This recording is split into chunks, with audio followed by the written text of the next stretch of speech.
नमस्कार।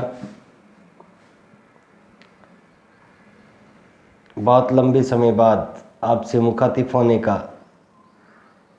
मौका मिला है।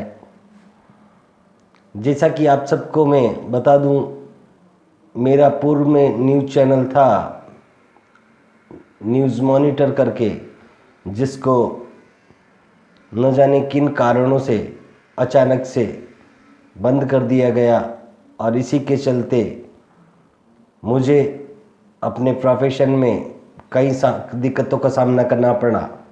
लेकिन पत्रकारिता मेरा प्रोफेशन नहीं होकर मेरा एक मिशन है और मैं सत्य, निर्भीक और निरपेक्ष होकर अपनी पत्रकारिता को अपना भगवान मानकर इसके प्रति पूर्ण निष्ठावान और ईमानदारी पूर्वक अपना कार्य करता हूँ और आगे भी करता रहूँगा। अजमेर और जोधपुर में लंबे समय तक रहने के बाद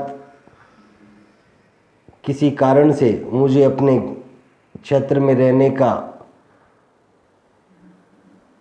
कारण क्या बताऊं आपको मैं, लेकिन खैर, जेतरण क्षेत्र में अपार संसाधनों का भंडार है।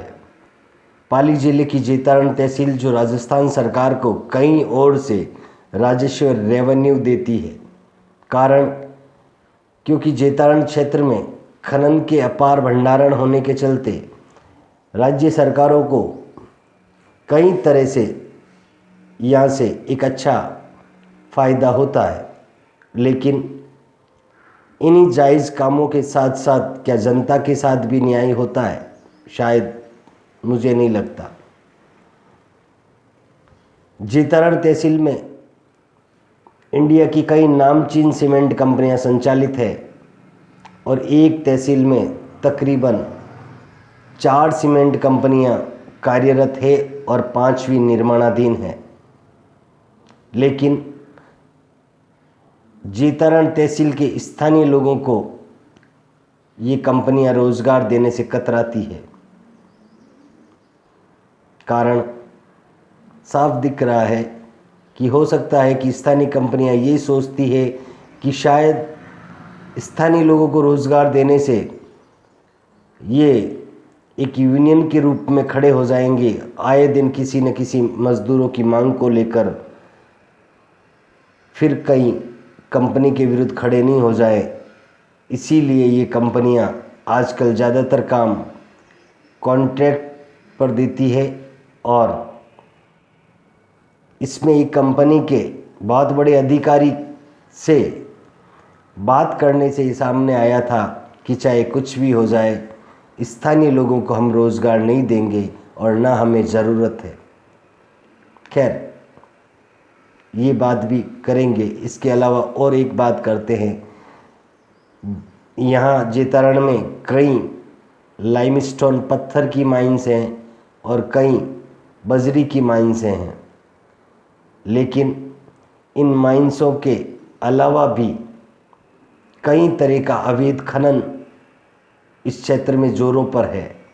लेकिन प्रशासन की आंखों के नीचे आए दिन ऊंचे दाम पर ये बजरी ग्रामीण एरियो में सप्लाई की जाती है और प्रशासन को शायद पता ही नहीं ये कैसे संभव है। जेतरण से निकलने पर बांजाकुड़ी आती है और बांजाकुड़ी की नदी की रेत इस क्षेत्र में काफ़ी प्रचलन में है क्योंकि इसकी क्वालिटी अच्छी है और इसी के चलते ये बजरी अवैध रूप से तमाम एरिया में वितरण की जाती है और कई माइनिंग वाले जो लीगल कार्य कर रहे हैं उनको भी दत्ता बताकर ये अवैध कार्य करने वाले ये लोग ना प्रशासन से डरते हैं और ना और किसी से। इसके लिए इनके हौसले इतने बेखौफ है कि ये माइनिंग के विरुद्ध आवाज़ उठाने वालों को बड़ी धमकियां तक भी दे सकते हैं। खैर,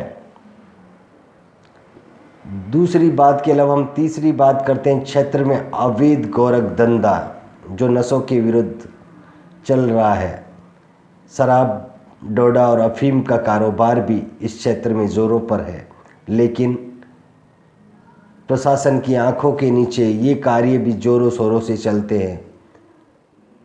तीसरा काम, क्षेत्र में मिलावटखोरी के नाम पर बहुत बड़े स्तर पर डीजल और पेट्रोल में मिलावट की जाती है। यहाँ तक कि राजस्थान में शायद बंद है बायोडीज़ल, और इस बायोडीज़ल की कालाबाजारी भी यहाँ होती है। लेकिन किन कारणों के चलते ये बायोडीज़ल का पंप भी लंबे समय से संचालित है, और कई से गाड़ियों वालों ने बात करके बताया कि साहब इस हमें पता नहीं था, और उस पंप से बायोडीज़ल के नाम हमें डीजल के नाम पर बायोडीज़ल दे दिया गया और हमारी गाड़ियों के इंजन खराब हो गए और न जाने पता कितना नुकसान हो गया। तब पड़ताल में पता चला कि इस क्षेत्र में बायोडीज़ल भी बेचा जाता है। आखिर कब तक इन अवैध गोरख धंधों से प्रशासन चुप और मूक दर्शक बनता रहेगा? क्या इस जैतारण को किसी सक्षम और प्रतिष्ठित अधिकारी की आवश्यकता है, या फिर जनता के ज़्यादा जागरूक नहीं होने का कारण है, या फिर ये मोनोपोली ऐसे ही चलती रहेगी? अब हम आपको इसी कड़ी में हमेशा एक सीरीज़ बताएंगे और प्रत्येक सीरीज़ में आपको ऐसे सनसनीखेज खुलासे करेंगे, क्योंकि हमारा कैमरा कहीं रुकेगा नहीं, कहीं दबेगा नहीं। हे मेरे जैतारण क्षेत्र और राजस्थान के मारवाड़ के लोगों, आप सबसे विनम्र अपील है कि मारवाड़ का न्यूज़ मॉनिटर चैनल को आप ज़्यादा से ज़्यादा सपोर्ट करें, सब्सक्राइब करें और ज़्यादा से ज़्यादा लोगों तक पहुंचाकर एक निष्पक्ष पत्रकारिता के कार्य को आप सबका समर्थन मिले। इसी उम्मीद के साथ आपका महेंद्र सिंह राठौड़, प्रधान संपादक Marwar news YouTube channel state monitor से, जय हिंद।